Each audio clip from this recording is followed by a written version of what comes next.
Welcome to this explainer. Today we're going to dive into the fundamental engine of our digital world.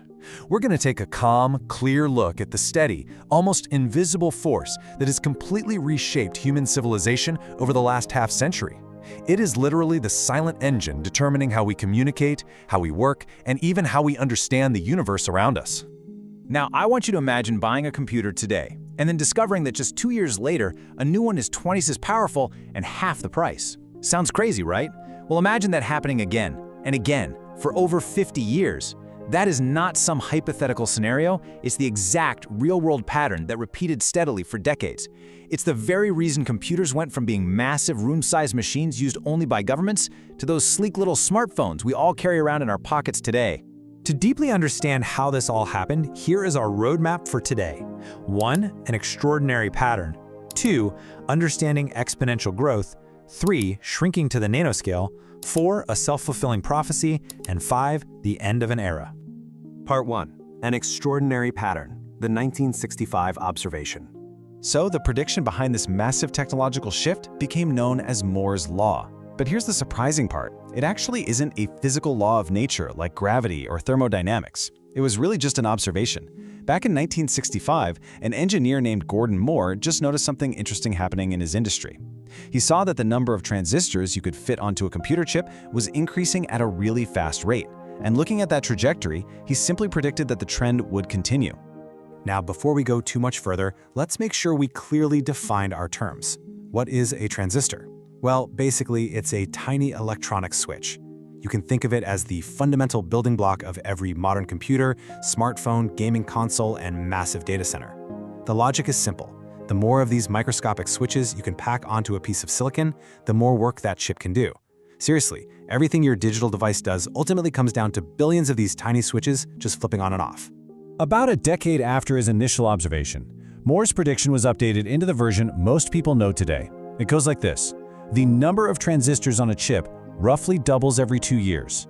By figuring out how to pack more of these switches onto silicon, engineers made sure that chips didn't just get smaller. They got faster, they consumed way less power, and crucially, computing became dramatically cheaper over time. Part 2. Understanding exponential growth. The math behind the magic. You see, the most important aspect of Moore's Law wasn't just that things got better. It was that the improvement was exponential. This is where we move from a basic rule of thumb to a staggering mathematical reality. Linear growth, well, that's straightforward. It just adds the exact same amount over a given period. But exponential growth, that doubles repeatedly over time. Take a deliberate moment to really consider the sheer weight of repeated doubling. When something doubles over and over again for decades, the resulting numbers become absolutely immense. To put that into perspective, if we look at the very early integrated circuits, they contain just a handful of transistors. Contrast that with today's advanced chips. We are talking about tens of billions of transistors packed into a single piece of silicon. Going from a handful to tens of billions, that is the undeniable, mind-bending reality of exponential growth at work. Part 3. Shrinking to the nanoscale. Inside the factory. So how did the industry physically pull this off? The secret behind Moore's Law is a highly complex process called photolithography. To understand it simply, think of it kind of like printing extremely tiny patterns onto silicon, but using light instead of ink. First, engineers shined light through carefully designed templates. Next, they used precise chemical processes on silicon wafers to carve microscopic circuits directly into the silicon itself. Over time, as their tools improved, engineers moved from using regular visible light to ultraviolet light and then to even more advanced tech, which allowed them to carve smaller and more precise features with every single generation. To really anchor the scale of what we're talking about here, we measure these features in nanometers. And a nanometer is 1/1000th of a meter. Modern transistors are now so incredibly microscopic that some of their critical components span just a few dozen atoms. Because of this unimaginably tiny scale, modern chip factories cost billions of dollars to build. They are filled with machines so complex that literally only a handful of companies on Earth possess the knowledge to even operate them. But eventually, simply shrinking these flat components became physically too difficult. So engineers had to innovate. Instead of just making flat things smaller, they started building upward. Today, memory chips actually stack hundreds of layers vertically. They've evolved from flat, two-dimensional designs into these incredibly complex three-dimensional structures.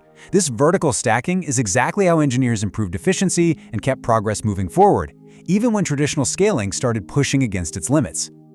Part 4. A self-fulfilling prophecy. The economic engine. Okay, up until now, we've focused mostly on the physical engineering. But economically, a huge reason Moore's law survived for decades is that it became so much more than a simple prediction. It actually became an expected industry goal. The entire semiconductor industry organized itself around this 2-year cycle. Equipment manufacturers planned their machine designs around it.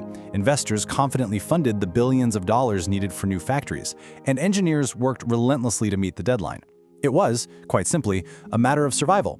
Companies that failed to keep up with this steady pace, well, they quickly fell behind and vanished. What we're looking at is an incredibly powerful economic feedback loop. It goes like this. Better chips allowed companies to create better consumer products. Those better products created dramatically larger global markets. In turn, those larger markets generated steady profits. And finally, those massive profits were poured right back into funding the necessary research to create the next generation of better chips. This continuous, relentless cycle is exactly what funded those unbelievably expensive modern chip factories. Part 5. The end of an era. Approaching physical limits. However, as we know, no trend lasts forever, no matter how steady it is. Today, we are genuinely reaching the physical limits of silicon. At the atomic scale, strange quantum effects start to appear. Electrons can actually leak into places they shouldn't. On top of that, heat becomes exponentially harder to manage in such microscopic spaces. And economically speaking, each new generation of technology costs significantly more to develop than the last. Basically, engineers are no longer just fighting engineering problems, they are fighting the fundamental laws of nature and economics. But don't worry, this doesn't mean progress stops. It just means progress is changing shape. The next era is going to rely on new strategies. Instead of just relying entirely on smaller transistors, companies are adapting. They're building highly specialized chips tailored for specific tasks. They're focusing deeply on software efficiency, exploring novel materials, and even developing entirely new computing approaches. Looking forward, our progress will come from smarter designs rather than simply shrinking the components. Now, before we wrap up, let's take a step back and remember exactly why this matters to all of us. Because without Moore's law, the modern world as we know it simply wouldn't exist.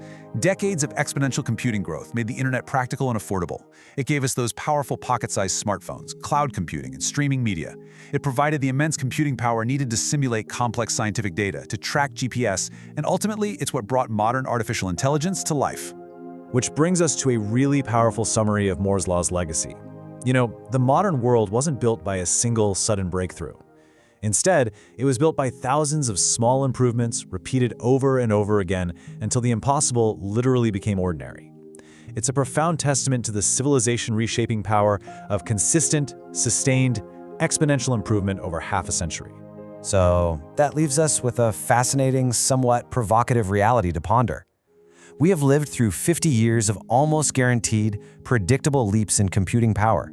But as we finally hit those hard physical limits of shrinking silicon, where will the next era of exponential progress come from? Thanks for joining me for this explainer. Keep wondering, keep seeking to understand the world around you, and I'll see you next time.